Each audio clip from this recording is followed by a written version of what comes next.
The mess hall of the Terran cruiser Orion's Belt smelled of burnt synth coffee and desperation. Lieutenant Commander Jacques Harlan, sleeves rolled to the elbow, had his arm buried inside the guts of a 30-year-old replicator that kept spitting out gray protein bricks. Grease streaked his forearms, and a lock of dark hair stuck to his forehead. Behind him, the exiled Lyran Princess Kayla stormed in, tail lashing, deep purple skin gleaming under the harsh lights. Her waist-length blonde hair, almost white gold, swung like molten sunlight. She was starving, furious, and too proud to ask for help. Spotting what looked like a sealed nutrient tube on the counter, she reached past Jax in one impatient motion. Her clawed hand closed around something warm. Pulsing and unmistakably alive. Jax made a choked sound. Kella's golden eyes snapped wide. The tube was, in fact, resting firmly inside the open fly of his grease-stained coveralls. He'd been adjusting himself after hours bent over machinery. Time slowed. A wave of shimmering heat rolled up Kayla's violet throat across her cheekbones, exploding into a radiant flush that lit the room rose gold. Lyran biology recognized no accidents. Intimate skin contact with an unmated male triggered the mating flush in irreversible public declaration before either could speak. Glowing tendrils erupted from the pads of her fingers, delicate but unbreakable filaments of bioluminescent gold that wrapped around Jax's length and anchored her palm in place. The air thickened with her scent, night-blooming nebula flowers and something darker, addictive. 300 crew members turned in perfect synchronization. Someone dropped a tray. Laughter and Volf whistles echoed off the bulkheads. Kella's ears flattened in mortification, but the tendrils only tightened possessively. Jax met her panicked gaze and managed a rough whisper. "Princess, you might want to let go." "I can't," she breathed, voice trembling with equal parts horror and wonder. "I really can't." Within minutes, the entire ship knew. The ventilation system greedily spread Kayla's chosen pheromones until every corridor smelled like a Lyran honeymoon suite. Jax's wristcom exploded with messages ranging from congratulations to offers of soundproofing foam. In sickbay, the chief medical officer, a harassed Betazoid, confirmed the worst.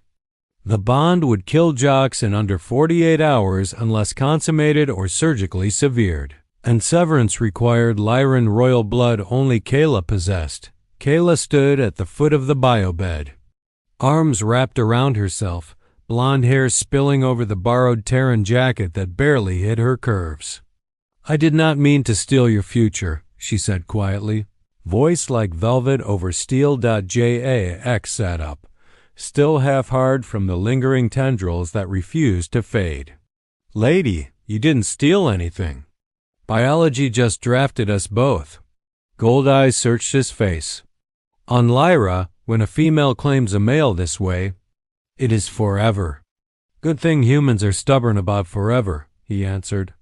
Surprising them both, that night, protocol be damned. The captain gave them his own quarter's largest bed, strongest soundproofing. The door sealed behind them with a hiss.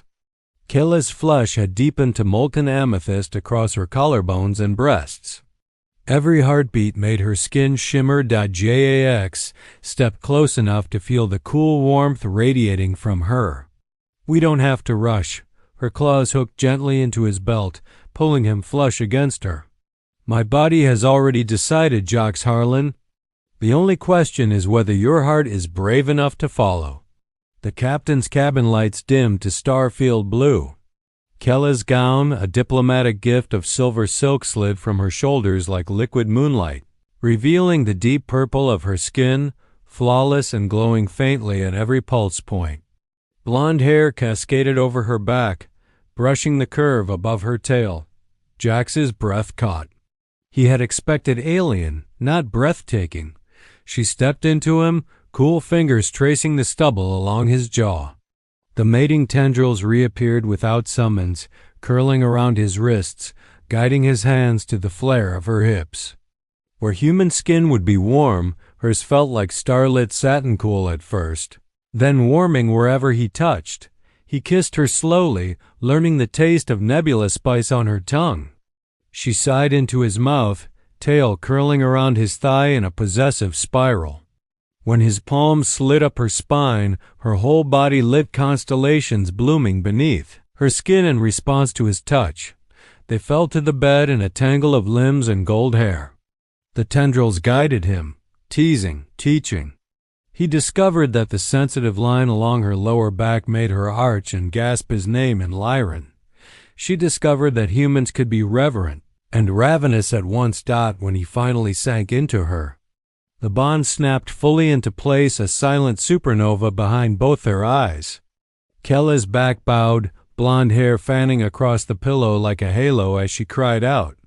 The glow beneath her skin flared bright enough to cast shadows on the bulkhead, pulsing in perfect rhythm with his thrusts. After, she curled against his chest, tail draped over his hip, purring so deeply the bed vibrated. Jox pressed a kiss to her temple. "Still accidental?" he murmured. Kella's answer was a sleepy, satisfied smile against his throat. Destiny just needed a helping hand. Morning brought reality. Lyran warships had tracked her pheromone signature across 3 sectors. An ultimatum arrived: return the princess unharmed or face war. The Admiralty wanted Jox court-martialed for entanglement with Xeno royalty. Kayla stood on the bridge in one of Jox's black t-shirts, blonde hair braided for battle, deep purple skin still bearing faint glow marks from the night before. She looked every inch the warrior princess now. "I am not a prize to be returned," she declared, voice carrying over the stunned bridge crew. Then softer to Jox alone, "And you are no longer unmated." The Admiral's face on the view screen went red. "Lieutenant Commander Harlan, stand down." Jox stepped forward, lacing his fingers with Kayla's. Where their skin touched, fresh mating marks flared gold. "With respect, sir," she claimed me in front of 300 witnesses. "Terran law recognizes life bond contracts." "Pretty sure that outranks you." Silence. Then the captain, a man who hated paperwork more than war, grinned. "Welcome to the family, Your Highness." But Lyra would not relent. That night, in the observation lounge beneath a nebula the color of Kella's skin, Jox held her close. "They'll come for you. They'll have to go through you," she whispered, pressing her forehead to his. "And I have seen what a human will do for love." Galaxies tremble. 6 months later, the Orion's belt limped into space dock flying new colors. Terran Lyran Alliance flag stitched by Kayla herself. The war never came. When Lyran battle cruisers arrived, they found their lost princess standing on the bridge in a Terran uniform tailored to fit her tale. Blonde hair tied back, hand intertwined with a human who now bore permanent golden mating marks on his wrists and throat. The High Matriarch took one look at the way. Kella's skin lit up like a supernova whenever Jox brushed her cheek and declared the bond auspicious.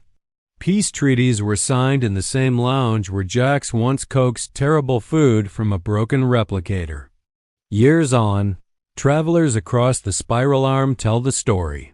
How a grumpy mechanic and an exiled princess rewrote 2 empires because her hand slipped at exactly the right moment. On quiet nights, in their quarters filled with Lyran silk and Terran coffee, Kayla still curls against Jox's chest, tail wrapped twice around his waist. Her deep purple skin glows soft and steady against his warmth. "Still cold, princess?" he teases, fingers tracing the constellation of marks he left on her shoulder. "Never again," she murmurs, guiding his hand lower, tendrils flickering to life once more. "You promised to be my blanket forever, Jox Harlan." He kisses her slow and deep, the way that still makes her flush violet and gold. And humans always keep their promises. Outside their viewport, stars burn brighter than any mating. flush proof that sometimes the universe's best love stories begin with one gloriously awkward grab in a mess hall.